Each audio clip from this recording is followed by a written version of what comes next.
Coup d'œil sur l'actu avec l'invité.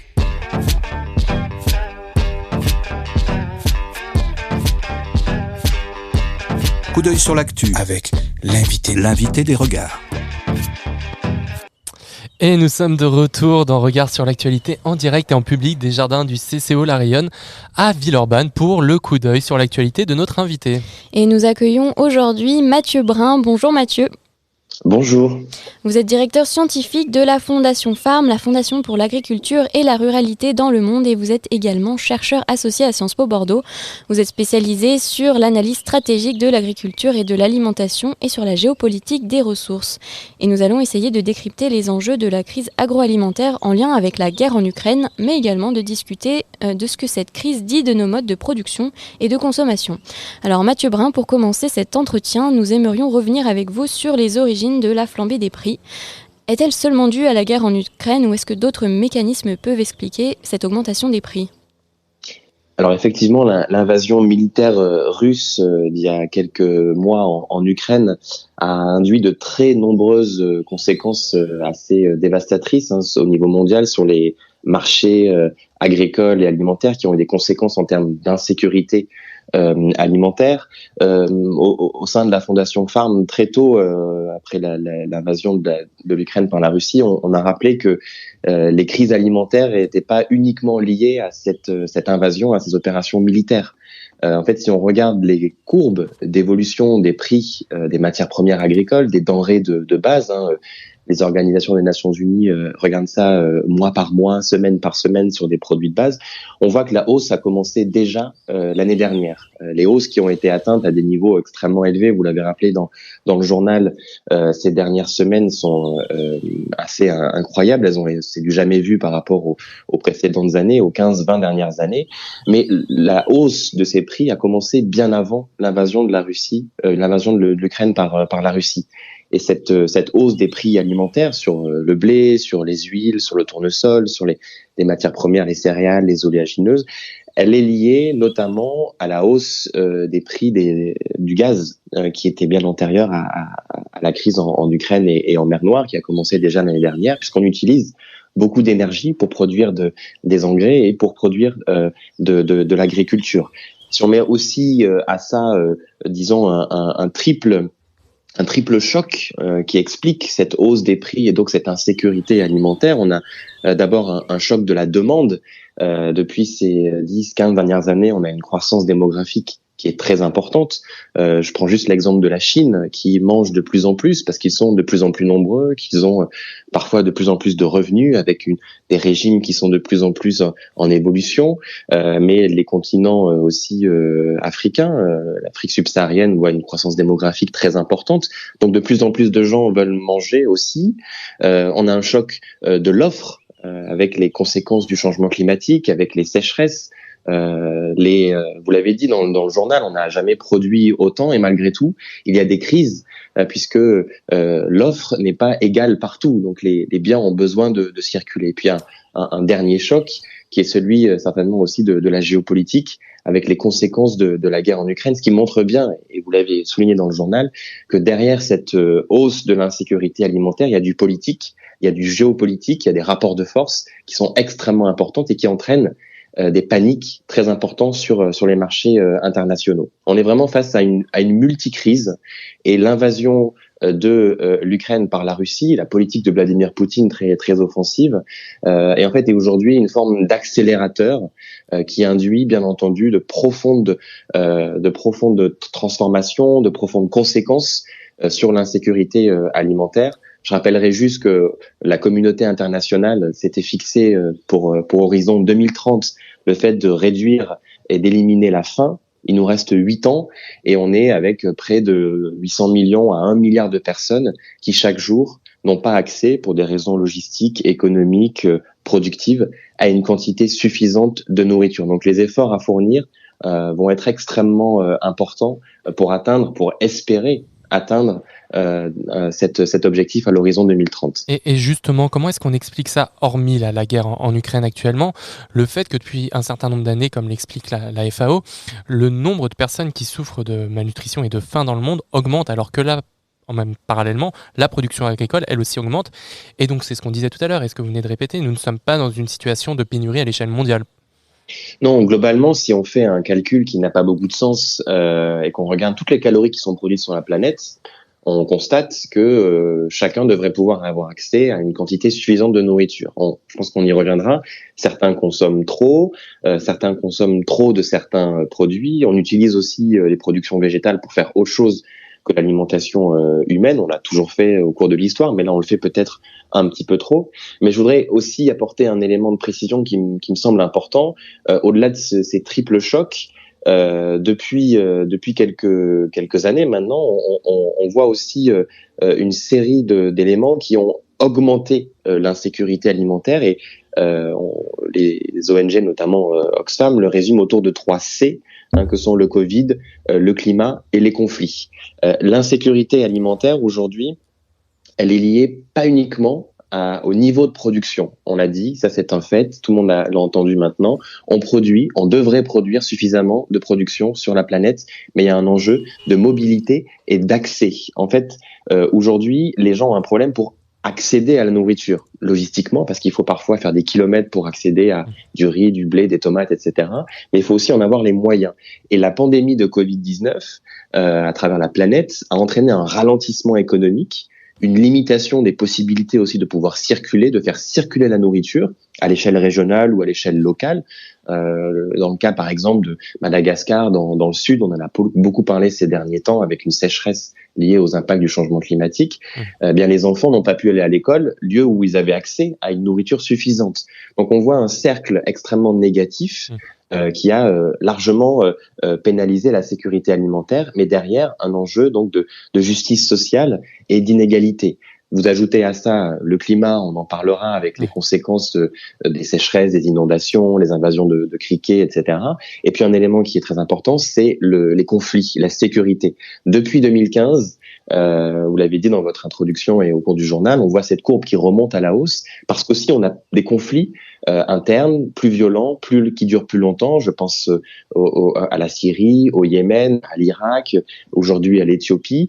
Et dans des situations de conflit, de violence, on a des difficultés très importantes pour les gens pour accéder à cette nourriture. N'oublions pas aussi que les premières personnes qui sont victimes de l'insécurité alimentaire, ce sont les populations agricoles et les populations rurales. Si on met les cartes l'une sur l'autre entre l'insécurité alimentaire et la population agricole, on voit que ce sont ces personnes-là qui sont les premières concernées, et en particulier dans les zones de conflit où elles n'ont pas accès aux semences, à un petit peu d'engrais biologiques ou de synthèse, où elles n'ont pas accès à du crédit pour pouvoir investir, acheter un animal, avoir accès à l'énergie pour aller chercher de l'eau ou pour faire de l'attraction de petites motopompes ou motoculteurs, etc. Les situations de conflit sont des vrais risques pour l'insécurité alimentaire. En témoigne aussi, on oublie peut-être un petit peu que la guerre en Ukraine touche d'abord les Ukrainiens qui ont des difficultés aujourd'hui pour accéder à l'alimentation et en auront peut-être aussi demain. La paix, c'est la première des étapes vers la sécurité alimentaire et le développement durable des agricultures. Et on sait aussi qu'on a un modèle de production agricole qui est basé sur l'utilisation intense des énergies fossiles, également avec les intrants chimiques. On a une utilisation des produits alimentaires pour fabriquer le carburant. Alors comment est-ce qu'on explique cette corrélation finalement entre prix des céréales, prix du pétrole, quel est le lien ? Alors déjà, on utilise beaucoup d'hydrocarbures, que ce soit du pétrole ou du gaz. Le pétrole, notamment pour la traction des tracteurs, la transformation, le stockage, la création d'énergie. D'abord aussi pour le stockage, pour la transformation agro-industrielle ou agroalimentaire. Ensuite, on utilise beaucoup de gaz pour produire des intrants qui sont aussi nécessaires à la production agricole quand ils sont utilisés de manière raisonnée et en respectant les écosystèmes et la biodiversité et les ressources en eau.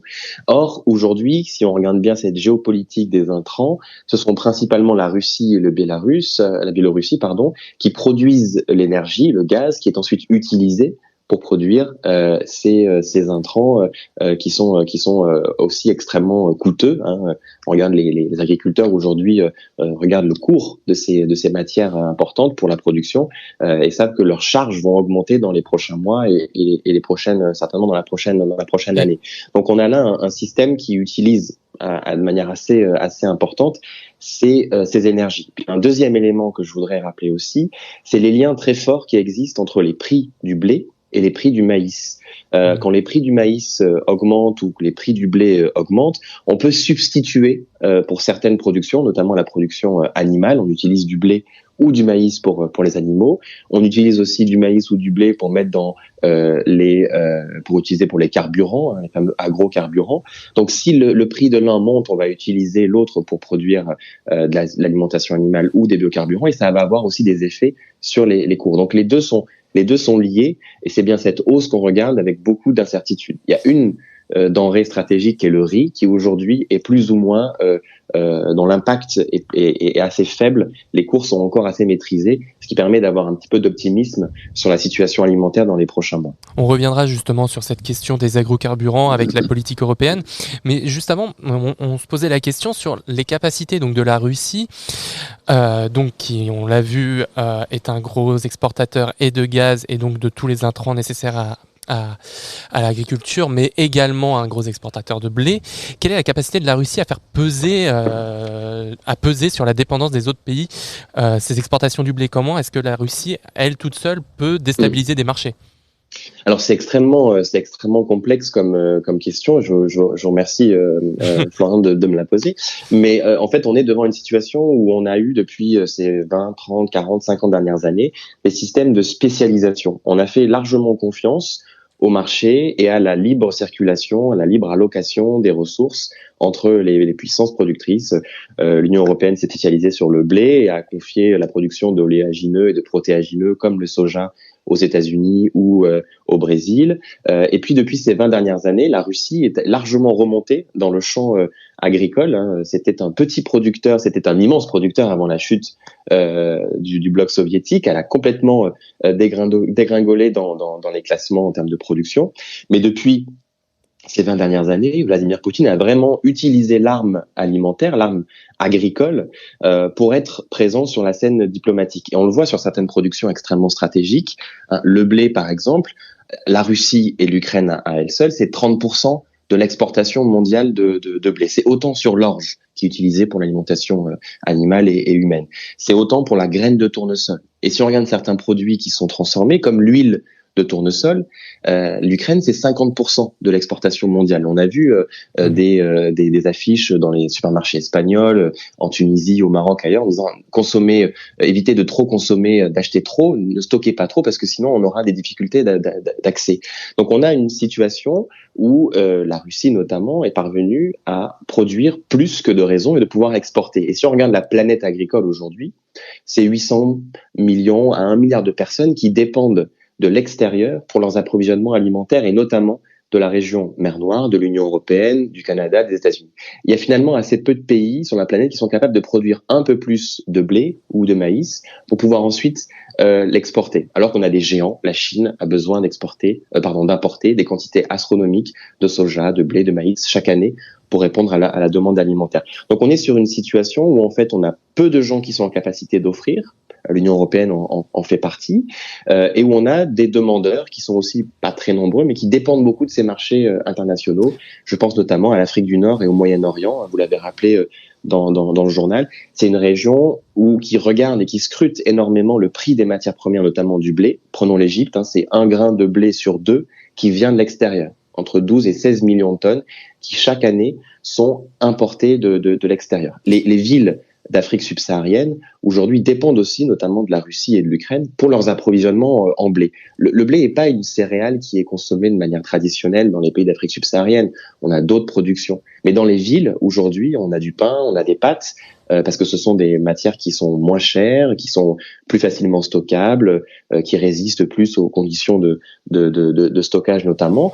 Donc effectivement, même si elles n'en importent pas beaucoup, elles ont une dépendance très forte, ces économies et ces pays, vis-à-vis des grands producteurs que sont la Russie, l'Ukraine, les États-Unis ou l'Union européenne. Donc dès qu'il y a un blocage dans la chaîne, dès qu'il y a un problème de mobilité, parce qu'aujourd'hui c'est ça le problème, c'est la mobilité de ces denrées alimentaires, eh bien, il y a des risques sociopolitiques, socio-économiques, et donc on regarde cette dépendance vis-à-vis de Vladimir Poutine comme étant une dépendance très forte qui lui permet de dire si vous votez contre moi des sanctions ou attention, moi j'ai l'arme alimentaire, moi je bloque les ports, moi je peux libérer des céréales pour nourrir celles et ceux qui en ont besoin. Et justement, cette dépendance, est-ce que c'est possible de sortir en fait de cette spécialisation qui est instaurée depuis longtemps ? Est-ce qu'il y a des solutions pour passer au-delà de cette dépendance à la Russie ? Alors ces solutions, elles existent. Je prendrai un exemple qui est assez récent. J'ai eu l'opportunité d'aller discuter de ça et d'organiser des séminaires en Tunisie, Tunisie, Maroc, Algérie sont très dépendants de l'huile de tournesol ukrainienne et du blé évidemment aussi. Et elles veulent, ces économies-là, mettre en place des politiques de production locale, tout en sachant qu'elles ne pourront jamais être autosuffisantes sur le plan national, parce que on pourra pas produire autant de blé qu'on a besoin en Égypte, ou autant de tournesol ou de colza pour faire de l'huile. Donc il y a des programmes qui existent de gérer ces dépendances. Et c'est là tout le débat autour de la souveraineté. Je sais que vous en avez déjà parlé dans le cadre de vos émissions. La souveraineté aujourd'hui, ça veut pas dire de se replier sur soi et produire pour soi. Dans nos agglomérations, ce serait bien entendu compliqué, les grandes villes, etc. Mais ça veut plutôt dire qu'il existe des dépendances et qu'on peut les gérer. Il y a des dépendances qui sont acceptables et d'autres qui le sont beaucoup moins. Et tout l'objectif, c'est aussi ce qu'a rappelé le président de la République et son gouvernement depuis quelques années, c'est de réduire ces dépendances. Et les pays du Sud, notamment l'Afrique du Nord et le Moyen-Orient, ou les pays d'Afrique subsaharienne, en sont bien conscientes et essayent progressivement de réduire les dépendances en mettant en place des systèmes agricoles et agroalimentaires qui soient plus durables sur le plan économique, sur le plan social, mais aussi sur le plan environnemental. Ça demande aussi des habitudes de consommation qui doivent évoluer, puisqu'on a réussi dans notamment les pays d'Afrique subsaharienne, je pense à l'Afrique de l'Ouest, à trouver du riz qui venait d'Asie du Sud-Est, qui était moins cher que le riz produit localement, ou du blé qui coûtait moins cher que de la farine de manioc, parce que c'était plus simple de la transporter, plus simple de la produire. Donc ça veut dire aussi qu'il va falloir accompagner les transitions des consommateurs au nord comme au sud pour arriver à gérer ces dépendances et donc réduire aussi les risques géopolitiques liés à l'alimentation. Mathieu Brun, merci beaucoup d'être avec nous aujourd'hui. Je vous propose de faire une petite pause musicale et puis on revient juste après pour la suite de cet entretien.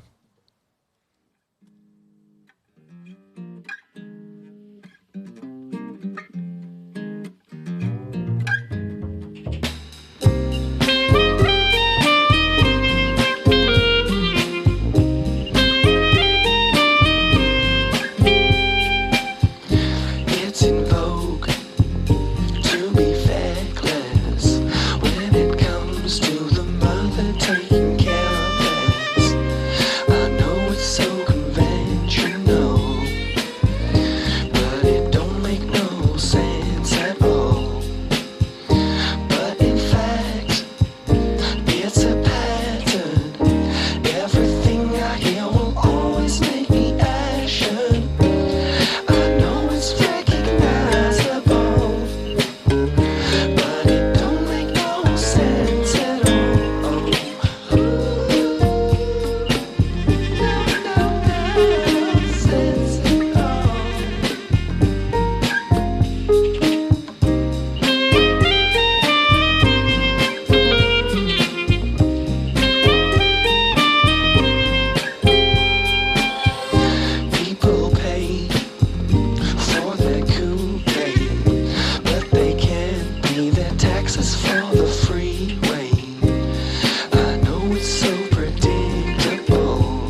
l'actu.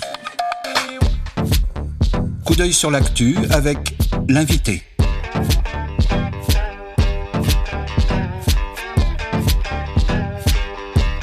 Coup d'œil sur l'actu avec l'invité des regards. Et nous sommes toujours en direct dans Regard sur l'actu avec Mathieu Brun. Je le rappelle, vous êtes directeur scientifique de la Fondation Farm, la Fondation pour l'agriculture et la ruralité dans le monde. Et vous êtes également chercheur associé à Sciences Po Bordeaux.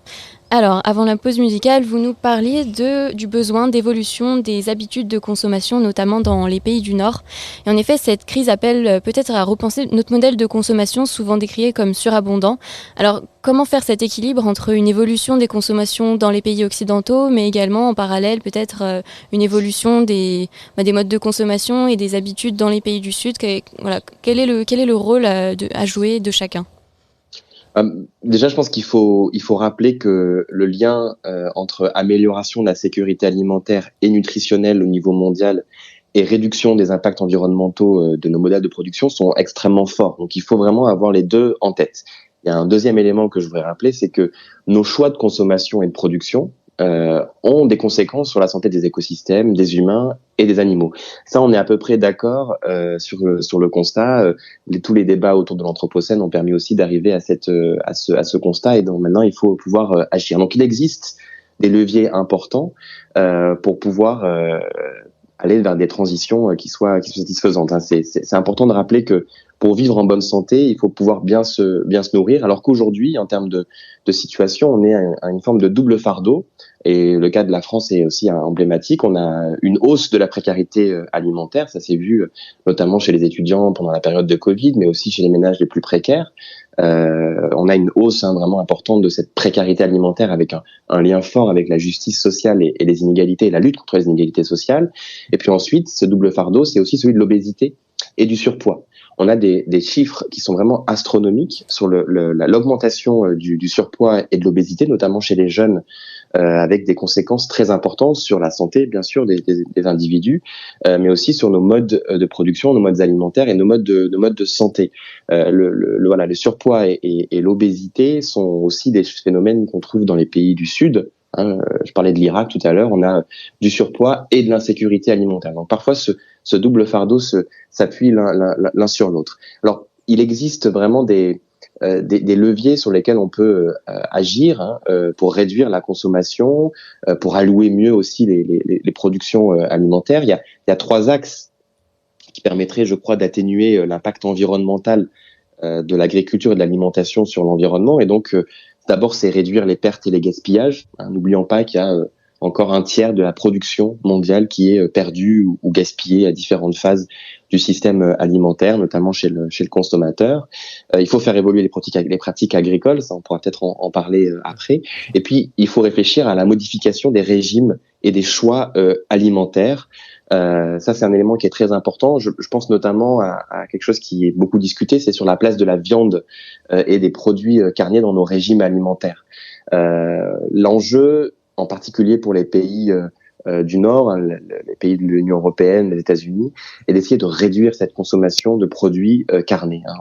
En viande par consommateur au niveau, par exemple, des États-Unis, on en mange 3 fois plus que les recommandations de l'OMS. C'est 2 fois plus en Chine et 2 fois plus en Europe. Donc on consomme trop de viande.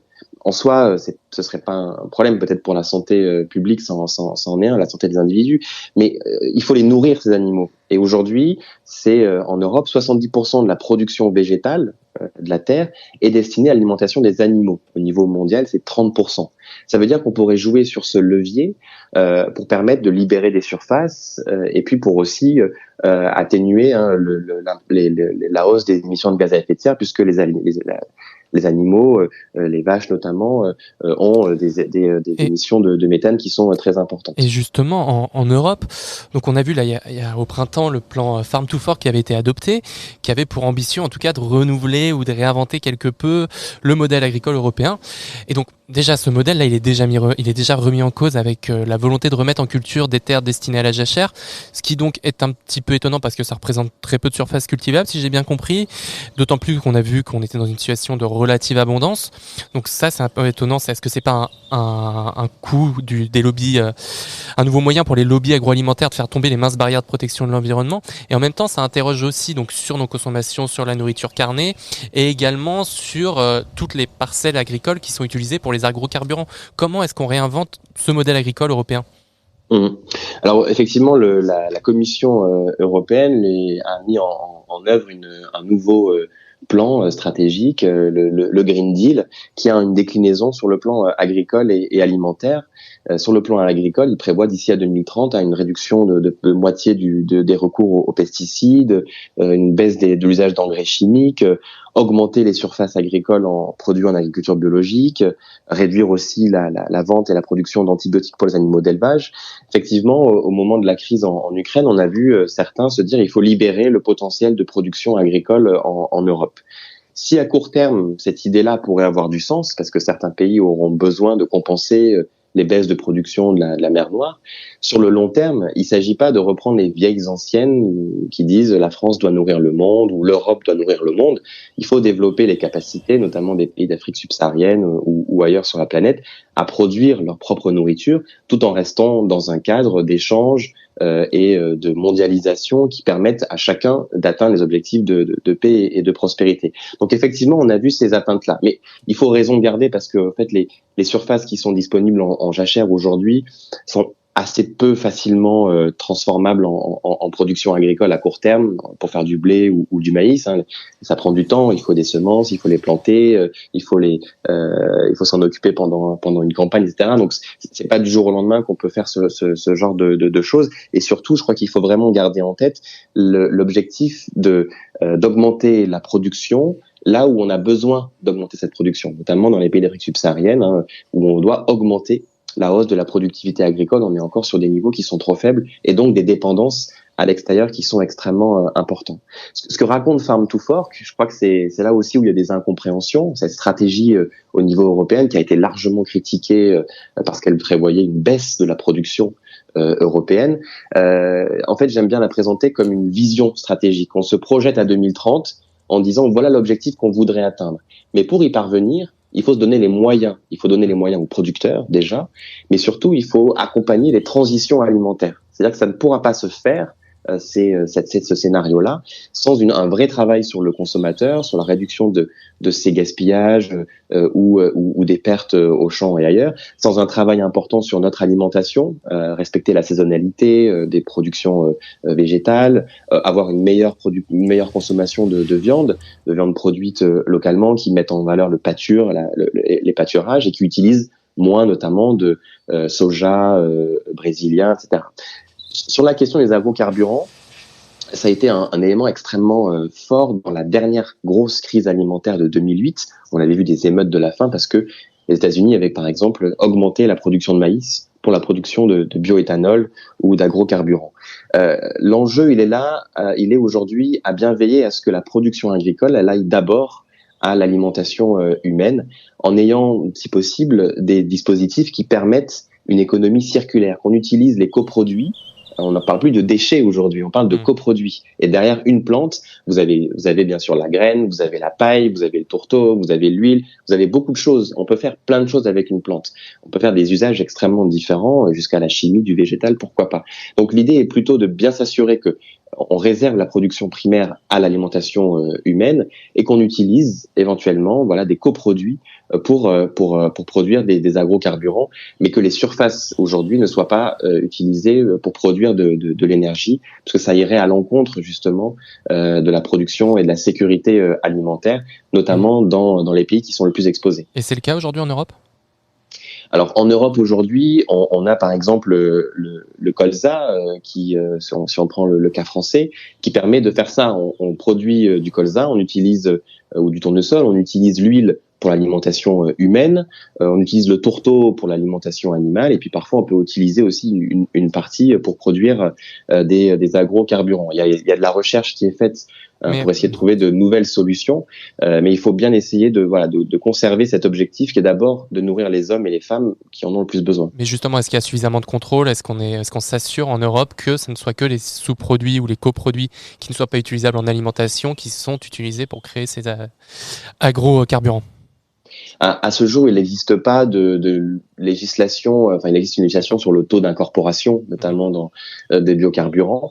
Par contre, on pourrait avoir une réflexion sur, et c'est un article qui a été publié sur le blog de Farm par un chercheur du CIRAD, sur les moyens, quand on a des crises comme celle-ci qui arrivent, de pouvoir dire arrêtons la production de végétales qui est utilisée pour les agrocarburants, le maïs par exemple aux États-Unis ou en Amérique du Sud ou en Europe, et arrêtons la production de biocarburants et dirigeons directement ces denrées alimentaires vers l'alimentation humaine. Donc on pourrait avoir un système de plafond ou de plancher qui permettent à ce que dès que le prix dépasse un certain niveau, on soit vigilant et on mette en place des mécanismes, ça demande de la coopération multilatérale, un accord de chacun, pour veiller à ce que les prix restent dans des proportions qui soient le plus accessibles. Le vrai problème aujourd'hui, c'est cette volatilité très forte des prix, avec la spéculation, vous en avez parlé dans votre journal en introduction, il y a là un vrai risque. Donc on pourrait mettre en place des mécanismes au niveau international. Ça a été plus ou moins débattu à l'OMC ces derniers jours. Il y a eu une réunion ministérielle. En tout cas, on est aussi dans un moment, vous parliez de repolitisation sur la question énergétique, on est aussi sur ce cas-là au niveau de l'agriculture. On a longtemps fait confiance au marché pour allouer suffisamment de quantité à chacun. Aujourd'hui, on remet du politique. La souveraineté, le débat sur la souveraineté alimentaire remet du politique.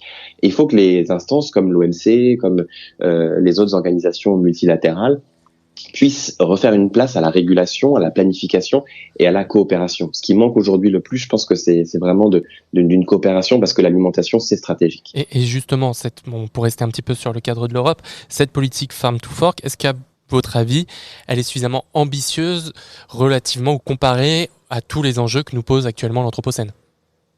Alors c'est une politique qui est ambitieuse. Je pense qu'elle a de grandes ambitions quand on se projette à l'horizon 2030.